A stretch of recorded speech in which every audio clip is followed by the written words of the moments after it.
We are in Walnut Creek, and we are out of the studio, as you can tell, and we are at the Lindsay Wildlife Museum and talking to our guests out here for a change. It's a nice break for all of us.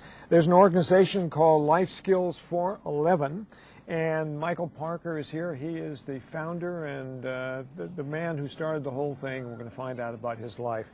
Michael, nice to see you. Nice to be here. You grew up in Richmond and Vallejo, just a Bay Area guy. Yes, I did. I came through the Richmond area in Vallejo. Yeah. Yes. Okay, a lot of young African Americans in Richmond have had a tough time. Were you one of those? I was one of those. Yeah. Yeah. Give us a little background. Well, coming to Richmond after my parents split up, it was really a unique experience in that my mom was really battling with a lot of things, trying to really find peace and find her way again. So there was a lot of things I saw her go through with respect to drugs and domestic violence. I was kind of caught in between. And coming through the school system there, devoid of really the proper discipline and the life skills necessary to be successful educationally, as well as just be a well-rounded citizen. I really didn't get the time to get those values that I needed. And so that experience really taught me how to deal with pain. It taught me a lot about suffering, but it did create a desire to one day find a way to develop a source of skills that could help me rise above the situation that I was in.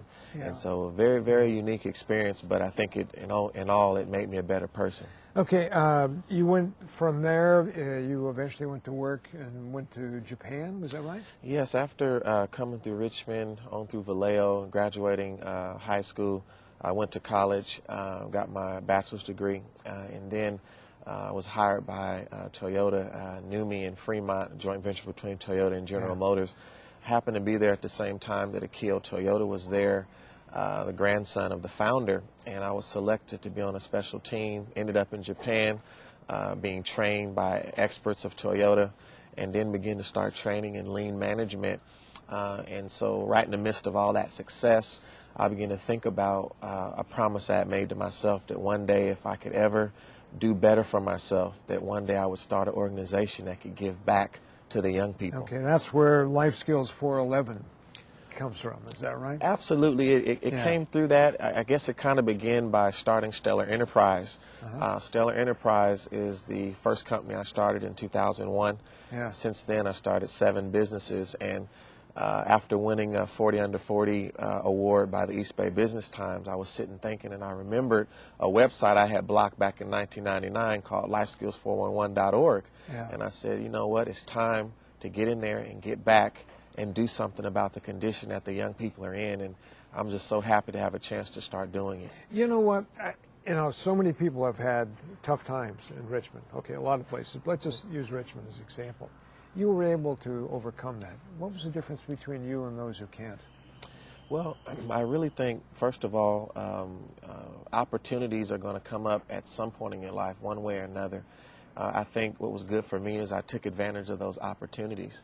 And so I think that's what's critical, is individuals have to come to a crossroad in their life where they can begin to make a decision, which way do they want to turn.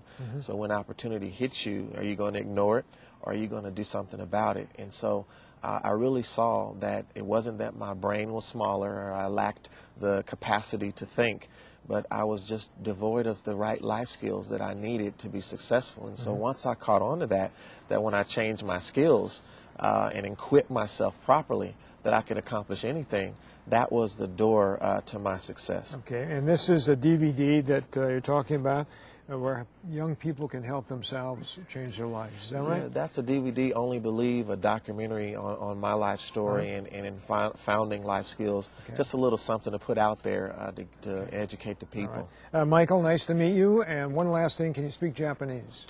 I can say konnichiwa. That's enough for me. Okay, all right. Michael Parker's been our guest. Thanks for watching. We're at the Lindsay Museum in Walnut Creek.